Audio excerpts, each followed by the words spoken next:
야고보서 벌써 3주 차예요. 야, 시간이 정말 빠르죠. 야고보서 마지막 시간입니다. 오늘 야고보서 3장부터 5장까지 야고보서는 총 5장으로 이루어져 있고요. 오늘 뒷부분에 정말 우리가 어떤 행함이 있는 삶을 살아야 되는지 아주 실제적인 교훈과 가르침을 우리가 야고보 사도 우리 선생님을 통해서 듣도록 하겠습니다.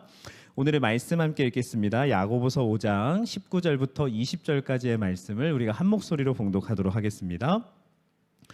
내 형제들아, 너희 중에 미혹되어 진리를 떠난 자를 누가 돌아서게 하면 너희가 알 것은 죄인을 미혹된 길에서 돌아서게 하는 자가 그의 영혼을 사망에서 구원할 것이며 허다한 죄를 덮을 것임이라.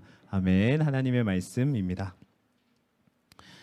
네, 우리 오늘도 동일하게 질문을 좀 먼저 보고 우리 올려드린 워크북을 좀 보시면 좋겠고요. 또 성경을 옆에 펼쳐놓고 함께 보시면 참 좋겠습니다. 질문이 3가지 있습니다. 제가 이렇게 강의를 준비하면서 이 질문들이 이제 한 번 읽고 2번 읽고 3번 계속 정리를 하면서 주셨던 마음이에요. 이명재 목사야, 너는 그렇게 하고 있느냐에 대한 질문입니다. 첫 번째 질문이에요. 나는 내 혀를 다스릴 수 있는가? 그냥 단순히 혀를 쓰는 게 아니라 이 말하는 것을 좀 뜻합니다. 나는 말을 할 줄 아는 이 내 혀를 나는 다스릴 줄 아는가? 2번째, 나는 말과 행동이 일치하는 성도인가? 3번째, 내 삶을 누군가에게 자랑할 수 있는가? 이렇게 질문이 좀 들어가 있습니다. 여러분 오늘 하루를 사셨어요, 그렇죠? 지난 하루 있었던 일 아주 세세하게 누군가에게 자랑할 수 있을지. 우리가 정말 하루 동안 말을 정말 많이 했거든요, 그렇죠? 말 정말 많이 하고 살아요. 눈 뜨자마자 말해요, 그렇죠? 그게 어떤 말이 됐든 참 우리의 삶이 그 내 모든 말들을 보았을 때 정말 자랑할 수 있는 삶이었는지, 나는 내 혀를 통제할 수 있는지, 다스릴 수 있는지, 이런 부분들을 여러분들이 질문으로 담으시고 함께 야고보서 3장부터 5장까지 보면 좋을 것 같습니다. 자, 우리 첫 번째 야고보서 3장입니다. 이제 여기에는 가르치는 자, 이제 선생에 대한 자격이 나옵니다. 교회 안에서 가르치는 자, 말씀 사역을 하는 자가 될 수도 있겠고요. 또 이제 주님을 믿겠다고 교회 안에 몰려든 그들을 가르치는 이 선생에 대한 자격에 대한 말씀이 야고보서 3장에 나옵니다. 첫 번째입니다. 이제 야고보가 이제 말에 대한 충고를 하기 시작을 합니다. 어떻게 살아야 되는지, 무엇을 하지 말아야 되는지 아주 분명하게 이야기를 합니다. 야고보서 3장의 대부분의 내용은 이제 말의 기능에 대해서 좀 설명을 하고 있습니다. 충고도 하고 경고도 합니다. 이런 말은 하지 말아라, 이렇게 해라. 야고보가 3장부터 이제 본격적으로 실제 행하는 부분을 이야기할 때 이 말이 처음 등장했던 건 그만큼 이제 교회 안에 당시 초대교회 안에 말로서 굉장히 많은 어려움들이 있었던 것 같아요. 적지 않은 사람들이 그 교회 안에서 서로를 가르치고 또 배우고 또 말을 하면서 이렇게 살아가는데 이제 말 때문에 좀 문제가 생긴 것 같습니다. 그 중에서도 가르치는 자들에게 이 말에 대한 충고를 직접적으로 합니다. 왜냐? 가르치는 자는 뭘 하죠? 말밖에 안 해요. 그렇죠? 지금 다 조용히 계신데 저만 계속 말을 하고 있잖아요. 이 말이 얼마나 중요합니까? 제가 여기서 말하는 거를 여러분들은 믿으실 거잖아요. 그렇죠? 이명재 목사님이 말씀 하시는 거니까 그래, 맞을 거야. 굉장히 중요한 겁니다. 제가 여기서 말하는 거는 여러분들이 이제 받으시는 거예요. 그만큼 당시 교회 안에서도 가르치는 이들이 많이 있었는데 이제 잘못 가르치거나 잘못된 말을 하거나 이런 거짓 선생들 또는 잘못하고 있는, 그리고 또 잘못 세우고 있는 일도 있었던 것 같아요. 야, 저 사람을 세우고 봤더니 말만 열면 거짓말이구나. 이런 모든 어려움들이 교회 안에 있었던 겁니다. 교회를 어지럽히고 소란케 하는 경우가 많았기 때문에 야고보 사도는 이에 대해서 3장부터 이야기를 하는 겁니다. 여러분들 교회에 이런 분들을 세우십시오.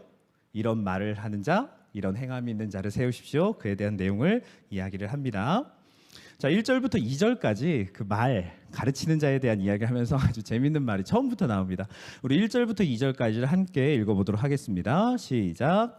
내 형제들아, 너희는 선생된 우리가 더 큰 심판을 받을 줄 알고 선생이 많이 되지 말라. 우리가 다 실수가 많으니 만일 말에 실수가 없는 자라면 곧 온전한 사람이라 능히 온 몸도 굴레 씌우리라. 아멘입니다. 야고보는 처음 충고로 선생이 많이 되지 말라라고 이야기를 합니다. 왜요? 가르치는 자는 무슨 실수를 많이 할 수 있죠? 하는 게 뭐예요? 말입니다. 말에는 너무 많은 실수가 있는 거예요. 야고보 사도도 말을 많이 하는 가르치는 자였기 때문에 자신이 많은 실수를 했었던 것을 아는 겁니다. 그래서 교회 안에 이 선생이 많이 되지 말라에는 여러 가지 의미가 좀 들어가 있어요. 교회 안에 가르치는 사람을 너무 많이 세우지도 말아라. 다 가르치는 사람이고 뭐 배우는 사람 없이 너무 많이 세우지 말아라. 그리고 선생이 다 되려고도 하지 말아라. 그 자리는 위험한 자리고 우리를 자꾸 죄로 쓰러뜨리는 자리다. 여러 가지의 충고를 하고 있는 것입니다. 언제나 가르치는 자들은 많이 필요해요. 우리 교회도 이제 교사가 많이 필요하죠. 가르치는 사람들은 늘 많이 필요합니다. 그럼에도 불구하고 야고보가 방금 우리가 함께 읽은 1절부터 2절까지 해서 가르치는 자가 무엇을 받게 될 거라고 이야기를 했죠? 그냥 심판도 아니고 더 큰 심판이에요. 더 큰 심판. 더 큰 심판, 하나님의 심판을 경고하면서 이제 너희들은 그것을 이제 많이 하려고도 하지 말고 욕심내지도 말고 또 잘못된 그 길을 따르지 말아라라고 경고를 하고 있는 것입니다. 왜? 우리는 실수를 할 수밖에 없는 존재이기 때문이에요. 야고보도 그걸 알고 있었던 겁니다. 우리는 실수를 할 수밖에 없는 존재. 그것을 뭐라고 표현을 했느냐? 온몸도 굴레 씌우리라 라고 표현을 했어요. 온몸에다 굴레, 온몸을 다 통제할 수 있는 굴레를 씌우는 거예요. 여러분 그렇게 사는 사람이 있나요? 없죠. 이 사람의 몸을 굴레를 씌운다라는 것 마치 소나 말처럼 표현을 한 겁니다. 소나 말에는 뭐가 있죠? 이 코에 통제할 수 있는 도구가 있어요. 그렇죠? 그걸 잡아당김으로 인해서 이 짐승들은 통증을 느끼면서 어쩔 수 없이 따를 수밖에 없는 코를 뚫어가지고, 그렇죠? 사람도 비유를 한 거예요. 소나 말은 재갈을 물리면 통제가 된다. 사람은 안 된다는 거예요. 그만큼 우리가 하는 말에는 너무나 큰 위험성이 있고 다 선생이 많이 되려고 하지 말아라. 그리고 너희들 그리고 정말 올바른 온전한 선생을 세워야 된다. 교회에 이 충고를 하고 있는 것입니다. 아무나 세우지 말아라. 그리고 통제할 수 있는 사람 없다. 너희들은 주의를 하여라. 말에 대한 이야기를 이렇게 전하고 있습니다. 그리고 이어서 두 번째를 보면 이제 너희들 선생이 많이 되려고 하지 말아라 하면서 이어서 이제 혀는 길들이기 어렵다는 이야기를 합니다. 3절부터 4절까지 이런 말씀이 나와요. 우리가 말들의 입에 재갈 물린 것은 우리에게 순종하게 하려고, 그 말이 우리에게 순종하게 하려고 그 온몸을 제하는 것이다. 또 배를 봐라. 그렇게 크고 광풍에 밀려가는 것들을 지극히 작은 키 손잡이로서 사공의 뜻대로 운행하나니라고 표현을 해요. 말에다 곱비를 하면 조절할 수 있습니다. 큰 배도 키만 움직이면 조절이 됩니다. 그런데 혀는 안 된다라는 거예요. 근데 혀는 우리 마음대로 되지 않는다. 계속해서 경고를 합니다. 혀 그렇게 작은데도 그것은 우리가 자꾸 하나님처럼 높아지려고 하고 자꾸만 죄를 지으려고 하고 교만해지려고 하고 인간이 감히 미칠 수 없는 것을 우리가 이 말로써 미치려고 한다. 우리는 혀를 통제할 수 없다라는 것을 재갈 또 배 키를 예를 들어서 이렇게 이야기를 하고 있습니다. 그리고 야고보는 또 혀를 이제 불로 표현을 해요. 작은 불로 시작했지만 번지면 걷잡을 수 없는 그것을 우리의 혀를 이렇게 비유를 합니다. 그리고 마지막으로 7, 8절에 보면 길들일 수 있는 게 나와요. 짐승, 새, 벌레, 바다 생물은 우리가 길들일 수 있다. 근데 뭐는 안 된다? 혀는 길들일 수 없다라고 이야기를 해요. 혀는 능히 길들일 사람이 없다라고 표현을 합니다. 없다. 그런 사람은 없다. 쉬지 아니하는 악이요 죽이는 독이 가득한 것이라. 우리의 입이 그렇다라는 겁니다. 우리의 혀가 그렇다라는 거예요. 그러니까 최대한 너희들은 주의하고 조심하고 다 그렇게 너희들은 입에서 독과 악이 나오지 않게 해라 라고 이야기를 하고 있습니다. 혀는 너희들이 그렇게 길들일 수 있는 것이 아니다. 세 번째입니다. 이제 혀가 나왔고 이제 입이 나와요. 우리 입의 이중성에 대해서 이야기를 합니다. 3장 10절 말씀을 보면 한 입에서 두 개가 나와요. 조금 전에 우리가 했던 것처럼 찬송이 나오고요. 그리고 우리가 가끔 교회를 떠나서 가정에서 살 때나 바깥 직장 생활을 할 때 나오는 저주가 나와요. 그렇죠? 저 사람은 진짜 막 이러면서 저주가 나오죠. 한 입에서 두 개가 나온다. 내 형제들아 이거는 마땅하지 않다라고 이야기를 합니다. 입에 대해서 이야기를 하는 것이죠. 예수를 우리가 믿는다면 우리가 하나님을 찬송하는 마음을 가졌으면 이 선한 말이 나와야 되는데 이것은 잘못된 것이다 이야기를 하는 것이죠. 그것을 어떻게 비유를 하냐면 11절과 12절에서 이어서 나옵니다. 샘이 한 구멍으로 어찌 단물과 쓴물을 낼 수 있느냐 이렇게 이야기를 해요. 그리고 내 형제들아 어찌 무화과 나무가 감람 열매를 맺겠느냐 포도나무가 무화과를 맺겠느냐라고 아주 정확한 예화를 들어줍니다. 이와 같이 짠물이 단물을 내지 못하리라. 더 이상 드릴 설명이 없을 정도로 아주 분명하게 이야기를 합니다. 우리 믿는 자들이라면 한 입으로 찬송과 뭐가 나와야 된다는 것이죠? 축복이 나와야 된다는 것입니다. 우리는 그럴 수가 없는 입을 가지고 있다는 것이죠. 성도라면. 여러분들은 어떤 입을 갖고 계십니까? 마스크로 가려져 있으니까 오늘은 저주도 해도 되고 그런 건 아니죠. 야 오늘 임 목사님은 그냥 그런데 이러면서 입에서 막 아니라는 겁니다. 우리가 어떻게 두 가지를 할 수 있느냐라고 야고보는 그것을 아주 꼬집고 있습니다. 자, 두 번째입니다. 이제 3장 하반부로 좀 넘어가 보도록 할게요. 앞 상반절은 이제 말에 대한 입 우리들이 쓰고 있는 그 말에 대해서 그리고 선생이 되려는 자들에 대해서 이야기를 좀 했고요. 뒷부분 13절부터 18절까지는 이제 또 지혜에 대해서 이야기가 나옵니다. 우리가 야고보서 1장에서도 지혜에 대해서 들었어요. 왜 자꾸 야고보는 이 지혜에 대해서 이야기를 하는지 함께 좀 보면 좋을 것 같아요. 야고보가 말, 입 밖으로 드러나는 것을 이렇게 계속 충고를 하다가 그 말이 어디서부터 시작되는지를 이제 건드리기 시작합니다. 이 말이 어디서 나올까? 이 혀가 왜 자꾸 그렇게 놀릴까? 어디서 나오느냐? 결국 지혜, 지식으로부터 그것이 시작된다라는 것을 이야기하고 있습니다. 우리가 이제는 잘 알아요. 지혜가 어떤 종류가 있죠? 두 가지. 세상의 지혜 그리고 어디로부터 시작되는 지혜? 위로부터 난 지혜가 있습니다. 그래서 야고보 사도는 계속해서 위로부터 난 지혜를 구하라고 이야기를 해요. 우리는 실수할 수밖에 없는 존재다. 우리는 계속해서 위로부터 난 지혜를 구해야 된다. 13절부터 16절까지를 이렇게 보게 되면 이제 세상에서 지혜와 지식에 대해서 좀 이야기를 합니다. 세상에서는 사람의 가치를 이렇게 어떤 척도를 잴 때 사람들 그 자격 조건은 세상의 지혜와 지식을 봅니다. 세상의 지혜와 지식. 근데 그 세상의 지혜와 지식이 어디로 들어온 거죠? 이제 교회로 들어온 거예요. 교회로 들어와서 말을 잘하고 지식이 많고 또 세상의 지혜가 많은 자들을 이 교회 안에서는 인정하고 세우기 시작을 한 것 같습니다. 그래서 사도 야고보는 앞쪽에 선생을 많이 세우지 말아라라고 경고를 하면서 그 밑에서 이제 세상의 지혜와 그리고 위로부터 나오는 지혜에 대해서 이어서 설명을 하고 있는 거예요.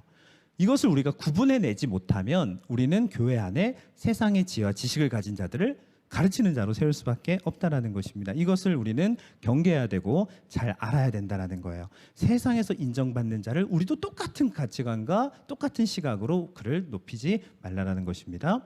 아마 이 현상이 당시 야고보 시대 교회도 많았던 것 같아요. 말 잘하고 지식이 넘치고 세상적 지혜가 많은 사람을 이제 우리를 가르칠 수 있는 사람이겠구나 하고 세웠던 것 같습니다. 그에 대해서 충고를 하고 있는 것입니다. 그렇다면 어떤 사람을 세워야 되느냐? 위로부터 난 지혜를 구하는 자, 위로부터 난 지혜를 가진 자를 세워야 된다라고 17절에서 이야기를 합니다. 오직 위로부터 난 지혜는 첫째 성결하고 다음에 화평하고 관용하고 양순하며 긍휼과 선한 열매가 가득하고 편건과 거짓이 없나니. 저희 교회가 이 기준으로 저를 뽑았다면 저는 안 뽑혔겠네요. 사실 어려운 기준은 맞습니다. 그래서 어떻게 하라는 거예요? 구하라는 겁니다. 우리에게는 없는 거예요. 그런데 이것을 구하라는 거예요. 그것을 하는 자들이 가르칠 수 있는 자라는 겁니다. 가르칠 수 있는 자.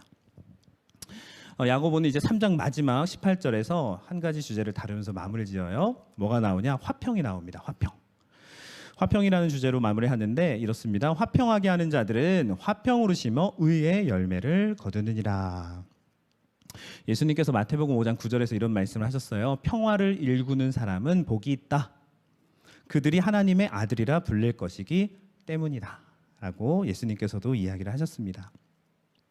3장을 이제 마무리하면서 많은 선생이 되려고 하지 마라. 다 선생 되려고 하지 말아라. 말에는 이런 위험성이 있다. 지혜를 구해야 된다. 세상의 지혜 아니다. 너희는 위의 지혜를 구해야 된다. 그리고 너희는 평화를 일구는 사람을 선생으로 뽑아야 된다 라고 마지막 충고를 하고 있습니다. 평화를 일구는 사람을 너희들은 뽑아야 된다. 화평케 하는 자.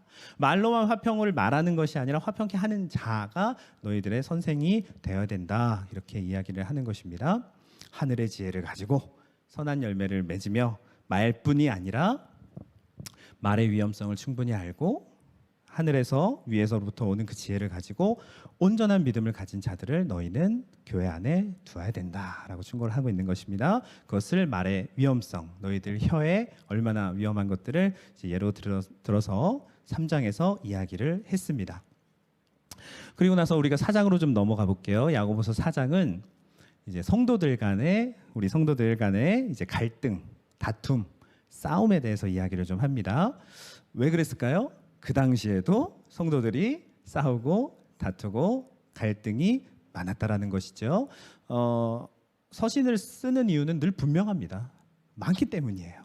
그리고 그것이 교회를 무너뜨릴 정도로 위험한 상태라는 겁니다. 교회를 어려움에 빠뜨리고 완전히 와해시킬 수 있는 그 정도의 위험한 일들이라는 것이죠. 그래서 이렇게 서신이 늘 이렇게 남아져 있습니다. 야고보서 4장의 시작은 이제 싸움으로 시작을 해요. 3장 끝에서 평화로 잘 마무리를 져놓고 다시 이제 싸움으로 시작을 합니다. 이것은 굉장히 대조를 시키려고 일부러 그런 표현을 썼다라고 많이 이야기를 합니다. 평화는 위로부터 오는 지혜의 열매이고 또 이 싸움은 이제 세상의 지혜로부터 오는 열매다라는 것을 표현하면서 이제 4장에서 너희들이 세상의 지혜를 갖고 있으면 어떤 갈등이 있을 것인지에 대해서 먼저 이야기를 합니다. 그리고 나서 뒷부분에 세상의 지혜가 아닌 위로부터 오는 지혜를 가진 자들은 어떻게 그것을 이겨내는지에 대해서 4장 1절부터 10절에서 이야기를 합니다.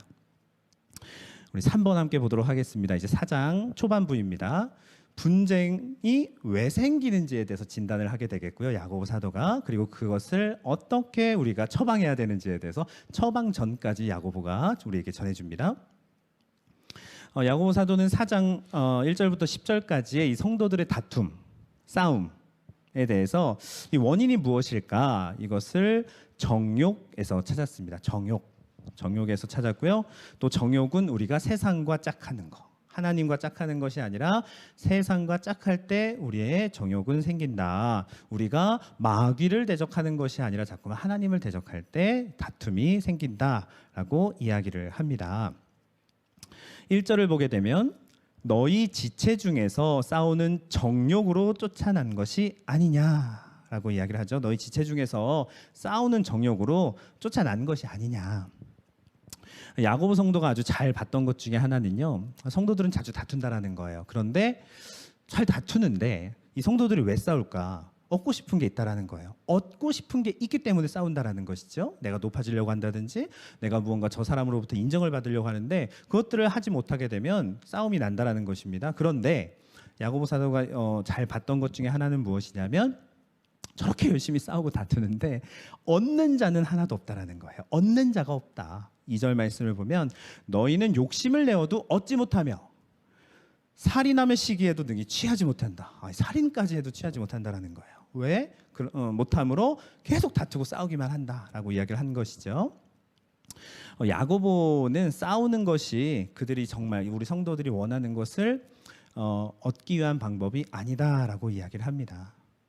우리가 아무리 싸우고 다툰다고 해도 너희들이 원하는 것을 얻을 수 없다. 그러면 무엇이 우리가 원하는 것을 얻을 수 있느냐? 바로 이어서 야고보 사도가 그것을 이야기를 합니다. 그것이 무엇이냐? 바로 기도입니다. 기도. 구하라는 거예요. 다투고 싸우지 말고 하나님께 구하라는 거예요. 사람에게 찾지 말아라.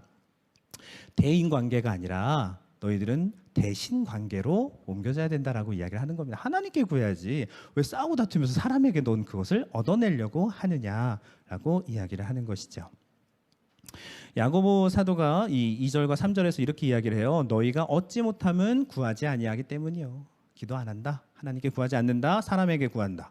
구하여도 받지 못함은 정욕으로 쓰려고 잘못 구하기 때문이라. 심지어 잘못 구하고 있다. 정욕으로 쓰려고. 야고보가 여기서 이야기하는 것 중에 구하여도 얻지 못한다라는 것은 우리가 잘 이해를 해야 됩니다. 구해도 못 얻는데 그러면 하나님이 안 주시는 것처럼 우리가 생각을 할 수가 있어요. 하나님께서는 잘 응답하진 않으셔. 이렇게 해석을 하면 안 됩니다. 구하여도 얻지 못한다라고 하는 것은 하나님은 다 들으시고 우리의 기도를 다 응답하시는데 어떨 때는 그 응답이 다 예스가 아니라 잠깐만 아니 라고 대답을 하실 수도 있고 좀 기다려라 그러니까 no일 수도 있고 not yet일 수도 있다라는 거예요. 아직 잠깐만 응답을 하셨어요. 우리에게 그거는 아니야. no라고 대답을 하셨어요. 그리고 아직 아니라고 대답을 하셨어요. 근데 우리는 그것을 이제 응답을 못 받았다라고 이야기를 합니다. 하나님이 응답하지 않는 것이 아니라 우리가 얻지 못하고 있는 것이죠. 야, 이거 아니네. 하나님 안 주시네. 아니라는 것입니다. 하나님은 우리의 기도를 듣고 계시고 우리의 기도에 반드시 응답하시는 분이다라는 것을 우리는 알고 넘어가야 됩니다. 우리가 받지 못하고 얻지 못하고 있는 것뿐입니다. 하나님의 뜻을 몰라서, 우리가 무지해서, 또 우리가 구하지 않아서 얻지 못하고 있는 것뿐입니다. 야고보는 이와 같이 우리 성도들 간에, 그리스도인들 간에 불화, 분쟁, 이 원인인 정욕을 따르는 생활, 또 하나님과 짝하는 것이 아니라, 하나님과 소통하는 것이 아니라 세상과 짝하고 있는 그 생활에 대해서 그것에 대해서 충고를 하고 있습니다. 지적을 하고 또 충고를 하고 있죠. 두 번째로 넘어가 보면 이제 분쟁의 원인은 저희가 진단을 하게 됐고요. 이제 야고보 사도가 또 처방을 내립니다. 우리들이 분쟁을 하는 이유는 이러한 이유를 갖고 있다. 구하지도 않고 있으며 정욕으로 쓰려고 하고 있으며 세상과 너희가 짝하고 있으며 대인관계에서 그것을 구하고 있으며 너희가 하나님께 대신관계를 통해서 그것을 얻어야 되는데 열심히 이 원인에 대해서 찾아냈죠. 그렇다면 이제 처방입니다. 6절 말씀이에요.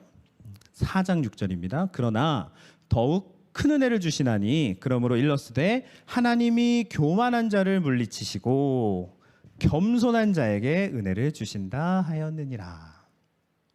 하나님께서 더 큰 은혜를 주신대요. 근데 아무에게나 주시지 않고 누구에게? 교만하지 않고 겸손한 자에게 주신다고 합니다. 교만한 자에게는 주실 수가 없는 거예요. 하나님도 우리의 다툼을 이겨낼 수가 없습니다. 교만하지 않고 겸손한 자에게 하나님은 주신다. 아주 적극적으로 교만한 자를 물리치시는 게 또 하나님이시고 또 겸손한 자에게는 은혜를 베푸시는 분이 하나님이세요. 우리는 계속해서 말씀을 통해서 이 하나님의 속성을 알아야 됩니다. 우리가 자꾸 하나님을 오해하면 안 돼요. 안 주시네? 안 되네? 제가 하나님을 원망할 필요는 전혀 없습니다. 그것은 우리의 단순한 무지가 되는 거예요. 고대 헬라에 이런 이야기가 있어요. 속담이 있습니다. 신들이 파멸시키기를 원하는 자는 먼저 거만하고 방자하게 만든다라는 속담이 헬라에 있습니다. 아수르, 바벨론도 아주 짧은 기간 동안 자신들이 힘만 믿고 교만하여서 멸망한 나라이죠. 또 느부갓네살 왕도 자신의 교만으로 인해서 아주 망하게 된 대표적인 경우입니다. 그래서 야고보 사도는 우리에게 이것을 먼저 이야기합니다. 겸손하십시오. 교만하면 아무것도 하나님께 받을 수가 없습니다. 7절과 8절로 좀 넘어가 보도록 하겠습니다. 그래서 분쟁의 처방을 어떻게 또 내리고 있는지 7절과 8절에서 이야기를 합니다. 그런즉 너희는 하나님께 복종할지어다. 마귀를 대적하라. 그리하면 너희를 피하리라. 하나님을 가까이 하라. 그리하면 너희를 가까이 하시리라. 죄인들아 손을 깨끗이 하라. 두 마음을 푸는 자들아 마음을 성결하게 하라라고 말씀을 하고 있습니다. 야고보 사도가 이렇게 이야기를 한 대로 모든 갈등의 시작은 나 자신이 누구와 갈등이 있다라는 것이죠. 이미 하나님과의 관계가 문제가 있다라는 것입니다. 하나님과의 갈등 관계가 있으므로 너는 하나님께 복종하고 마귀를 대적하라라고 이야기를 합니다. 너 마귀의 편에 서 있는 것 아니냐? 너 정말 하나님 편에 서 있는 것 맞냐? 하나님께 복종해라. 이것이 솔루션이라는 거예요. 처방전이라는 거예요. 네 어디에 있냐 지금? 그것을 누가 가장 잘 할까요? 김세영 목사님 잘 하실까요? 아니요, 내가 잘 알고 있습니다. 내가 가장 잘 알아요. 내 자신이 내가 지금 사단에 속해 있는지 하나님을 대적하는지 그것은 내 자신이 가장 잘 압니다. 그렇다면 무엇을 해라? 하나님께 복종해라. 마귀를 대적하라 라고 이야기를 하고 있는 것입니다. 하나님은 우리의 이제 텅 비어있는 이 그릇, 우리의 마음을 은혜로 채우시길 원하세요. 근데 우리의 그릇이 하나님보다 높아져 있으면 그것을 채우실 수가 없습니다. 하나님의 원리는 그래요. 하나님보다 자신을 낮추고 겸손한 자를 하나님은 채우실 수가 있다라는 것이죠. 하나님께 복종하고 그 앞에 겸손하게 무릎 꿇는 자. 야고보 사도는 바로 그것을 이야기하고 있는 것입니다. 그리고 마지막으로 분쟁 처방의 가장 중요한 원리 중에 하나는 바로 회개하는 것입니다. 회개. 자꾸 회개는 빠질 것 같은데 회개는 들어가요. 거룩하신 하나님을 우리가 가까이 나아가면 하나님은 우리의 모습을 보게 하시고 회개케 하십니다. 그리고 거꾸로 우리가 하나님 앞에 나와 회개하면 하나님은 우리를 가까이 하신다라는 것이죠. 그것이 방금 우리가 읽은 8절의 말씀입니다. 이제 다음으로 넘어가 보도록 하겠습니다. 4장 이제 중간 부분입니다. 갑자기 비방하지 말라라는 말씀이 나와요. 분쟁에 대한 진단과 처방을 내리다가 중간에 11절과 12절에서 비방하지 말아라라는 말씀이 나옵니다. 야고보 성도는 이 불화를 다루다가 이제 교만하지 말고 너희들 겸손해라. 그리고 중간에 하는 이야기가 이제 비방하지 말아라라는 이야기를 해요. 비방이 뭐냐? 나는 높이 있고 상대방을 낮추는 겁니다. 저 사람은 안 돼, 저 사람은 틀렸어, 저 사람은 부족해. 아주 낮게 평가할 때 나타나는 행위가 바로 비방입니다. 비방은 바로 교만의 열매죠. 교만한 자들이 할 수 있는 아주 행위들입니다. 열매예요. 교만한 자들이 갖게 되는 이 비방에 대해서 야고보 사도는 아주 중요하게 이야기를 하는 것입니다. 그러면 안 된다. 비방하지 말아라. 예수님께서도 이 땅에 오셔서 한없이 높으신 그분께서 우리와 높이를 똑같이 하셨어요. 인간의 모습으로 오셨다라는 것이죠. 우리가 누군가를 비방한다라는 것은 바로 똑같은 형제를 비방합니다. 그리고 우리와 똑같이 낮아지신 예수 그리스도를 이제 비방하게 된다라는 거예요. 엄청난 죄라는 것이죠. 이것을 야고보 사도는 다시 한번 충고를 하고 있습니다. 다섯 번째로 넘어가 보도록 하겠습니다. 4장 뒷부분입니다. 이 4장의 뒷부분은 나 자신을 알라예요. 한마디로 나 자신을 알아라. 너 스스로를 알지 못하면 너는 교만의 죄에 빠져서 너는 헤어나올 수가 없다. 네 주제를 알아라. 주제 넘지 말아라. 이것이 4장의 뒷부분입니다. 주제를 넘으면 안 된다 라고 이야기를 하는 것이죠. 그것이 13절과 14절에 아주 분명하게 나옵니다. 들으라 너희 중에 말하기를 오늘이나 내일이나 우리가 어떤 도시 가서 거기서 한 1년 머물며 장사하여 이익을 보리라 하는 자들아 내일 일을 너희가 알지 못하는도다. 너희 생명이 무엇이냐? 너희는 잠깐 보이다 없어지는 안개다. 이렇게 이야기를 합니다. 우리는 얼마나 주제 넘음을 하냐면 내 생명, 내 연수, 내 삶을 내 마음대로 할 수 있다라는 주제 넘음이 있어요. 나 스스로를 굉장히 과대평가하고 나 스스로를 마치 하나님처럼 여긴다라는 것이죠. 13절과 14절에 나온 그대로 우리가 천년 만년 살 것이라는 착각 속에 하루를 산다라는 거예요. 내일 해도 되지 뭐. 안 해도 되지 뭐.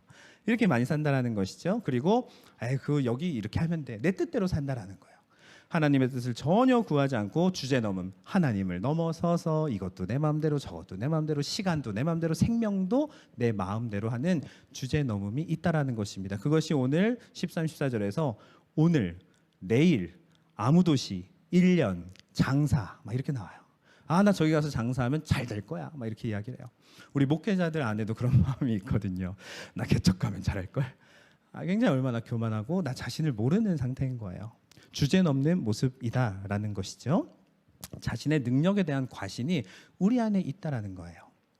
그래서 14절에 보게 되면 이런 표현이 나와요. 마지막에 잠깐 보이다가 없어지는 안개다라는 표현이 나와요. 잠깐 보이다가 없어지는 안개다. 우리의 삶이 잠깐 보이다라는 것은 생명의 불확실성입니다. 언제 하나님이 데려가실지 우리가 어떻게 합니까?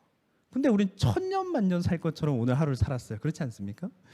없어지는 이거는 소멸성이라는 것이 우린 결국 없어지는 존재라는 것입니다. 안개, 무력성을 뜻해요. 뭐 있는 것 같지만 가까이 가보면 있지도 않고 사라지고 없어지고 많은 무력성을 뜻합니다. 잠깐 보이다 없어지는 안개의 삶이에요. 근데 우리는 영원한 것처럼 오늘 하루를 살아가고 있다는 것이죠. 동로마 제국의 황제가 이렇게 즉위식을 할 때 이상한 관례를 지켰다고 그래요. 새로 즉위하는 황제에게 아주 멋있는 대리석들을 많이 보여준다고 합니다. 쫙 보여주고 하나를 고르라고 한다고 해요. 그게 자신의 묘석이 된다고 합니다. 묘석, 묘비가 된다라는 것이죠. 황제에게 즉위 때부터 이제 죽음을 너는 죽을 수 있는 존재다. 죽음을 기억하도록 한 것입니다. 넌 유한한 존재. 주제 넘지 말아라. 너는 그래봤자 인간이다라는 것을 그 묘석을 선택해야 되는 그 순간에 알고 황제가 되게 했다라는 것이죠.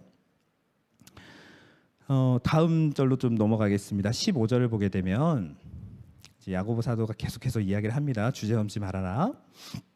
15절에서 무슨 말씀이 나오냐면 너희가 도리어 말하기를 주의 뜻이면 우리가 살기도 하고 이것이나 저것을 하리라 할 것이거늘 이라는 표현이 나와요. 이것이 좀 무슨 말이냐. 너희가 도리어 말하길 주의 뜻이면 우리가 살기도 하고 이것이나 저것이나 하리라 할 것이거늘 이것은 곧 우리가 주의 뜻을 빼놓은 채 배제한 채 자기 마음대로 다 무엇이든 할 수 있다는 그 교만을 다시 한번 정죄를 하는 겁니다. 주의 뜻 없이 사는 이들이 너무 많다라는 거예요. 우리가 주의 뜻 없이 살게 되면 어떻게 빠지느냐? 쾌락주의에 빠집니다. 오늘 그래 뭐 마지막인 것처럼 한번 살아볼까? 잘 살면 뭐해? 거룩하게 살면 뭐해? 한번 막 살아보자. 이렇게 살 수 있다라는 거예요. 주의 뜻이 없어지면 또 허무주의처럼 삽니다. 아유 해서 뭐한데 이렇게 된다라는 거예요. 그건 해서 뭐해? 일기 써서 뭐해? 오늘 또 회개하면 뭐해? 이런 식으로 굉장히 허무주의, 인생 허무주의로 빠진다라는 것이죠. 주의 뜻이 없으면 마치 그렇게 살 수 있으니 야고보 사도는 거꾸로 권면을 하는 겁니다. 우리가 정말 주의 뜻이면 우리가 살기도 하고 또 이것도 하고 저것도 해보자. 허무주의처럼 이건 해서 뭐 이렇게 살지 말고 우리 의욕을 갖고 살아야 된다. 우리 열심히 해야 된다. 오늘이 진짜 마지막 날인 것처럼 이렇게 완전히 바뀌라는 것이죠. 주의 뜻이면 우리가 살기도 하고 또 이것도 하고 저것도 합시다. 의욕을 갖고 오늘 하루가 마지막인 것처럼 살으라는 얘기예요. 오늘 하루 끝났으니 막 살으라는 이야기가 아니라 오늘이 진짜 마지막 날이면 나는 무엇을 해야 될까? 하나님은 나에게 무엇을 시키실까? 이 의욕을 가지고 살으라라는 것이 바로 이 15절의 말씀입니다. 너희들 오늘 마지막인 것처럼 하루를 살아도 이렇게 하라는 거예요. 정말 주님과 함께 동행하라는 것입니다. 죄 가운데 죄의 노예가 되지 말고 사단의 편에 서지 말라라는 것이죠. 바로 이 사도 야고보는 이런 교만들, 또 허무주의, 또 여러 가지로 또 허무주의처럼 또 쾌락주의처럼 마음대로 살지 말아라라고 권면을 하고 있는 것입니다. 그리고 17절을 이어서 보게 되면 야고보 사도가 이런 이야기를 해요. 그러므로 사람이 선을 행할 줄 알고도 행하지 아니하면 죄니라. 우리 야고보서의 핵심 주제가 여기서 한번 나오죠. 야, 알고도 안 하는구나. 그건 뭐야? 죄니라라고 이야기를 합니다. 지금까지 야고보 사도가 16절 전까지 이제 교만의 죄, 너 스스로 높아지려고 하고 남들을 낮추고 이런 교만의 죄를 이야기했다면 마지막 17절에서는 독특한 죄에 대해서 이야기를 해요. 생략의 죄에 대해서 이야기를 합니다. 알면서도 안 하는 거. 생략의 죄라는 거예요. 자꾸 안 하려고 하는 거, 빼먹는 거. 알면서도 그 생략의 죄에서 이야기를 합니다. 하지 말아야 될 걸 하는 것은 이제 범법을 저지르는 거지만 해야 될 것도 안 하는 것도 죄라는 거예요. 우리는 가만히 있으면 마치 죄도 안 짓는 것 같지만 하나님께서는 우리에게 해야 될 것이 있다라고 이야기하는 것입니다. 믿었어? 가만히 있는 게 아니라는 거예요. 믿는 자는 이런 행함이 있다라는 이야기를 이 4장 마지막에서 이야기를 하고 5장으로 넘어갑니다. 자, 야고보서 5장입니다. 이제 마지막으로 넘어가겠습니다. 하나님의 백성을 향한 메시지로 야고보서가 이제 마무리가 됩니다. 도대체 그래서 우리 보고 무엇을 하라는 거야? 이제 야고보가 이제 정리를 하게 되죠. 6번입니다. 지금이나 그때나 정말 부한 자들이 있고 가난한 자들이 있어요. 두 종류의 모든 이들에게 똑같이 권고를 합니다. 첫 번째는 이제 부한 자들을 향한 권고를 먼저 합니다. 부자들이 축적한 1절부터 6절까지 이제 뭐 재물, 옷, 금, 은 이런 거 영원한 건 아니다, 다 없어질 것이다, 뭐 이렇게 이야기를 합니다. 그러면서 이 쌓았다라는 이야기를 해요. 야고보 사도가 너희들은 그것을 쌓았다. 이것은 재물을 쌓은 의미도 가지고 있지만 너희들이 쌓은 그것은 심판을 쌓은 것이다라는 의미도 가지고 있습니다. 너희들이 계속해서 심판을 쌓고 있구나. 왜냐하면 재물을 쌓는다라는 것은 누군가의 노동력을 착취해서 이 노동자의 그 노력과 수고와 땀과 또 노동을 착취해서 축적한 재물이기 때문에 야고보 사도를 통해서 하나님께서는 부자들에게 너희는 심판을 쌓고 있다라고 이렇게 강력하게 경고를 내립니다. 그리고 두 번째로 7절부터 12절까지는 이제 가난한 형제들을 향해서 또 권고를 합니다. 그리스도인이 된다라는 것, 가난해질 수 있는 가능성이 굉장히 큽니다. 포기하게 되고 베풀게 되고 욕심이 없이 정욕 없이 가난해질 수 있는 가능성이 굉장히 큰 형제들은 부해지는 형제들이 아니라 가난한 형제들이죠. 그들에게 힘이 될 수 있는 말을 야고보 사도는 결국은 해주고 싶었던 거예요. 또 이야기를 합니다. 인내하라 라고 이야기를 해요. 7절에 그러므로 형제들아 인내하라 길이 참아라. 언제까지? 주께서 강림하시기까지 라고 참아라 라고 이야기를 합니다. 인내를 독려하기 위해서 이제 농부의 예를 7절에서 적용을 해요. 7절을 좀 다르게 이야기하면 이렇습니다. 보라, 농부는 귀한 열매가 이른 비와 늦은 비를 받을 때까지 귀한 열매에 대해서 인내함으로 귀한 열매를 그저 기다린다 라고 지적을 할 수가 있을 것 같아요. 농부가 할 수 있는 게 뭐죠? 기다리는 거예요. 그가 열매를 어떻게 막 할 수 있는 게 없습니다. 그저 기다리는 겁니다. 마치 우리가 그 농부 같다라는 거예요. 인내하는 건 좋은 열매를 기다리고 있다라는 거예요. 그리고 그것은 결국 우리에게 주어진다라는 것이죠. 야고보 사도는 바로 이 가난한 자에 대해서 꼭 권면과 응원의 이야기를 전하고 있습니다. 그러면서 또 가난한 자들에게 한 번 더 이야기를 해요. 9절입니다. 형제들아 서로 원망하지 말아라. 원망하지 말래요. 우리에게 원망하지 말아라. 가난하면 원망을 많이 해요. 부하면 원망이 그렇게 많지 않거든요. 가난해질수록 원망이 많아집니다. 그리하여야 심판을 면하리라. 심판주가 문 앞에 서 있다. 여기에서 나오는 이제 서로 원망하지 말아라는 얘기는 일단 가난한 자에게 이야기를 하는 겁니다. 그것은 부자에게도 똑같고 너는 무조건 부자에게 원망을 할 거야. 그리고 또 서로 가난한 자들끼리도 또 원망하지 말라는 거예요. 가난하면 이제 원망을 많이 하게 되는데 서로를 원망하기 시작할 건데 그 원망 때문에 이제 하나님의 심판을 그 사람도 받게 될 것이다. 부자가 받게 될 심판, 그 심판을 쌓고 있는 그들이 받을 걸 굳이 네가 받지 말아라 라고 야고보 사도는 경계하고 있는 것이죠. 가르치고 있는 것입니다. 그 네가 받을 심판이 아니다. 원망하지 말아라. 심판은 하나님의 것이다 라고 또다시 위로를 하고 있습니다. 이제 12절로 넘어가 보면 또 한 가지 하지 말라는 게 또 나와요. 하지 말라는 거 굉장히 많아요. 그렇죠? 원망하지 말아라, 비방하지 말아라, 뭐 하지 말아라, 하지 말아라. 우리 이거 다 외워야 됩니다. 정말. 내 형제들아 무엇보다도 맹세하지 말아라. 맹세가 뭘까요? 여기서 말하는 하늘로나 땅으로나 아무 다른 것으로도 맹세하지 말고 오직 너희가 그렇다고 생각하는 것은 그렇다고 아니라고 생각하는 것은 아니라 하여 정죄받음을 면해라. 이상한 맹세하지 말으라는 거예요. 헛맹세하지 말아라. 가난해지면 그리고 고통을 당하게 되면 자꾸 허튼 맹세들을 자꾸 한다라는 거예요. 하늘에도 땅에도 아무 다른 것으로도 자꾸 맹세를 하게 된다. 고통당하는 가난한 자들은 이런 헛된 맹세에 노출이 된다는 거예요.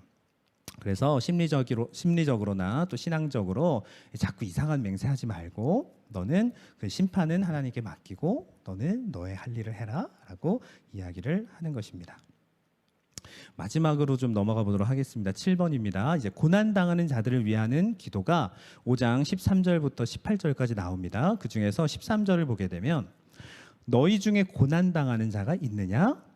그는 뭐 할 것이요? 기도할 것이요. 즐거워하는 자가 있느냐? 그는 찬송할 것이로다. 기도와 찬양이 이렇게 쌍둥이처럼 함께 등장을 하죠. 이 두 가지는 모두 우리 그리스도인들이 고난당할 때나 즐거워할 때나 우리가 반드시 해야 되는 부분입니다. 여러분, 기도와 찬양이 우리가 기쁠 때만 하나요? 아니죠. 우리가 슬프고 힘들고 고난당할 때도 해야 되는 것이 바로 기도와 찬송입니다. 야고보는 끝까지 이렇게 고난당하는 자들을 위로해요. 그리스도인들을 끝까지 위로하기를 원합니다. 그러므로 세상 가운데 이러한 것들이 있지만 너희들이 지켜야 할 것도 너무 많이 있지만 그래도 이 결국 야고보 사도는 하나님의 위로를 대신 전합니다. 기도해라. 끝까지 인내해라. 그러면 주시리라. 기다려라. 열매가 맺힐 것이다. 그리고 야고보 사도는 마지막 17절 18절에서 엘리야를 언급해요. 엘리야. 언급한 이유는 우리가 기도를 할 때 그냥 어느 정도껏 하지 말고 엘리야처럼 하라는 겁니다. 엘리야처럼. 믿음의 기도와 의인의 간구는 역사하는 힘이 많다라고 이야기를 하면서 그것을 확증하기 위해서 엘리야라는 예를 제시를 한 겁니다. 야고보가 엘리야처럼 우리가 기도를 해야 될 것이며 그리고 또 이 일은 엘리야가 기도해서 그렇게 하나님께서 역사하신 것과 같이 엘리야도 사람이니 너희들도 똑같은 사람이니 그렇게 기도를 해라. 그러면 하나님께서 끝까지 인내하고 기도하는 자에게 이루실 것이다 라고 마지막 예증을 하시면서 이렇게 야고보 사도의 이야기가 이제 끝이 납니다. 마지막 8번 야고보의 권면은 이제 5장 19절 20절 마지막 절입니다. 여기는 이제 좀 글을 마무리해요. 좀 갑자기 끝나는 느낌은 좀 있습니다. 갑자기 이제 마치는 것처럼 네 형제들아 그러면서 갑자기 주제가 바뀌어요. 너희 중에 미혹되어 진리를 떠난 자를 누가 돌아서게 하면 갑자기 다른 이야기가 나오죠. 너희가 알 것은 죄인을 미혹된 길에서 돌아서게 하는 자가 그의 영혼을 사망에서 구원할 것이며 허다한 죄를 덮을 것이다 라고 이야기를 하면서 결론을 냅니다. 미혹하여 진리를 떠난 자를 돌아오게 하라는 것이죠. 최종적으로 야고보 사도가 이야기하는 것은 너의 말, 너의 행동, 너의 믿음 없음, 또 행함이 없는 믿음, 이 모든 것들을 통틀어 봤을 때 우리가 해야 되는 것은 바로 무엇이라는 거예요? 이 모든 것들을 우리가 지키면서 무엇을 하라는 겁니까? 떠난 자들을 돌아오게 하라는 거예요. 미혹되어 떠난 자들, 그들을 돌아서게 하라는 것입니다. 그렇게 한 자가 그의 영혼을 사망에서 구원할 것이다. 그게 행함이 있는 믿음이라는 거예요. 그게 구원받은 자의 삶이라는 겁니다. 허다한 죄를 그것이 덮을 것이다 라고 말씀을 하면서 이제 야고보서 모든 이야기를 마치게 됩니다. 그래서 이렇게 열심히 인내하고 열심히 비방하지 않고 원망하지 않고 말 조심하고 말 잘하고 뭐 이렇게 해가지고 우리가 이루어야 될 것은 무엇이라고요? 미혹하여 진리를 떠난 자들을 돌아올 수 있는 삶을 우리가 살아야 된다는 것입니다. 여러분 떠난 자들 우리가 100마디에서 데려올 수 있을까요? 진짜 어렵거든요. 그렇죠? 막 가가지고 또 누가 교회 안 나오네 우리 신방 갑시다 막 100마디 하고 우리는 오죠. 쉽지는 않습니다. 근데 누군가의 삶을 봤을 때 예수를 믿는 자의 삶은 바로 저런 것이구나. 미혹하여 떠난 자들을 돌아올 수 있는 그 행함 있는 믿음의 삶을 우리가 살아내라는 것입니다. 이것이 야고보 사도가 우리에게 주는 우리 성도들에게 마지막으로 전하는 메시지입니다. 말이 아닌 행동으로 보이자라는 것이죠. 위험성 많은 말 그게 아니라 삶으로 보이라는 것이죠. 그것이 바로 야고보서 전체에서 이야기하는 온전한 성도의 삶이라는 것입니다. 온전한 성도의 삶. 여러분 우리가 말을 많이 해야 될까요? 행함 하나로 보여주면 될까요? 우리는 구원받은 자 성도로서 이제는 정말 행함이 있는 믿음으로 살아야 되는 것입니다. 한 가지 이야기만 하고 마칠 텐데요. 제가 어제 그 연애 체육대회를 다녀왔어요. 정말 세상 목사님들 엄청 많이 계셨어요. 거의 많이 계셨는데 또 선한목자교회 부목사님들도 만나고 오랜만에 예전 같이 지내던 목사님들을 많이 만났습니다. 목사님들 많이 만나면 뭘 제일 많이 할까요? 기도 많이 할까요? 말 진짜 많이 해요. 어제 말 정말 많이 했어요. 하고 저녁에 와서 이거 하다가 저 정말 회개를 많이 했습니다. 나 말을 왜 이렇게 많이 했을까? 근데 그 말이 그냥 정말 기쁘고 즐겁고 행복한 말이 아니라 또 뭐 비방하고 원망하고 막 처지 막 이런 걸 말을 많이 했던 것 같아요. 너무 부끄럽더라고요. 말에 대한 말씀을 나 내일 전해야 되는데 그래서 이 정리가 안 되더라고요. 하나님께서 시키셨어요. 그 얘기를 너가 가서 하거라. 행함이 없는 믿음을 하나님께서 바꿔주시겠다 이렇게 말씀하시는 것 같았어요. 그거를 알면 너가 이제 알았으면 하면 된다. 근데 오늘을 살았는데 오늘도 말이 많았어요. 사역한 것보다 말이 많았던 것 같아요. 정말 쉽지는 않구나. 그래서 야고보 사도가 우리에게 야고보서를 하나님께서 야고보를 통해서 우리에게 주셨구나. 정말 가까이 두고 우리가 자주 읽으며 우리가 알아야 되는구나. 우리가 말이 정말 많구나. 누군가를 죽이는 말, 저주하는 말. 그래놓고 아까 이 자리에 와서 또 찬송하는 내 모습을 보면서 또 부끄러웠습니다. 그래서 구하라고 하는구나. 끝까지 주님께 구하라고 말씀하시는구나. 그리고 마지막 말씀처럼 내가 하루 종일 그렇게 말 많이 한 것이 정말 미혹되어 떠난 자를 살릴 수 있는 말이었으면 내가 후회가 없었을 텐데 하는 생각을 갖게 되더라고요.